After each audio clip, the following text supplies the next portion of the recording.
ഇന്ത്യയും പാകിസ്ഥാനും തമ്മിലുള്ള സൈനിക സംഘർഷത്തെ തുടർന്ന് 2025 IPL താൽക്കാലികമായി നിർത്തിവച്ചതിന് ദിവസങ്ങൾക്ക് ശേഷം ലീഗ് പുനരാരംഭിക്കുന്നതിനെക്കുറിച്ച് ഇന്ത്യൻ ക്രിക്കറ്റ് കൺട്രോൾ ബോർഡ് ആദ്യ സൂചന നൽകി. IPL മെയ് 16-ന് പുനരാരംഭിക്കുമെന്നാണ് റിപ്പോർട്ട്. ചെന്നൈ, ഹൈദരാബാദ്, ബാംഗ്ലൂരു എന്നീ 3 വേദികളിലായിരിക്കും മത്സരങ്ങൾ നടക്കുക. ഒരു ദിവസം 2 മത്സരങ്ങൾ വെച്ച് ലീഗ് റൗണ്ട് പൂർത്തിയാക്കും. ഫൈനൽ മെയ് 30-നെന്നും റിപ്പോർട്ടുകൾ പറയുന്നു. BCCIയുടെ ഔദ്യോഗിക പ്രഖ്യാപനം ഇന്ന് രാത്രി ഉണ്ടാകും. സുരക്ഷാ കാരണങ്ങളാൽ ടൂർണമെന്റ് താൽക്കാലികമായി നിർത്തിവെക്കേണ്ടി വന്നതിനെ തുടർന്ന് നിരവധി വിദേശ താരങ്ങൾ രാജ്യം വിട്ടു.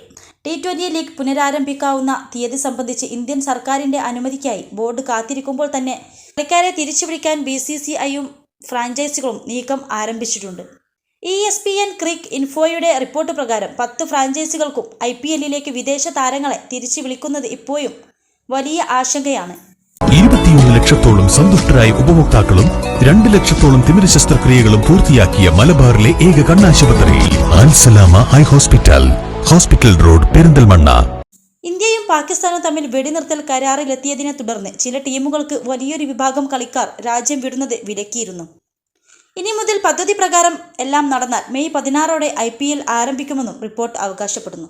ഈ സീസണിലെ ഏറ്റവും മികച്ച ഫോമിലുള്ള ടീമുകളിലൊന്നായ ഗുജറാത്ത് ടൈറ്റൻസിൽ നിന്ന് 2 വിദേശ കളിക്കാർ മാത്രമേ ടീം വിട്ടിട്ടുള്ളൂ, ജോസ് ബട്ട്ലറും ജെറാൾഡ് കോട്സിയും. എന്നാൽ ഇപ്പോൾ അവരെ തിരികെ കൊണ്ടുവരാനുള്ള ശ്രമങ്ങൾ നടക്കുന്നു. ടൂർണമെന്റിൽ ആകെ 12 ലീഗ് സ്റ്റേജ് മത്സരങ്ങളും 4 പ്ലേ ഓഫ് സ്റ്റേജ് മത്സരങ്ങളും ഇനി നടക്കാനുണ്ട്.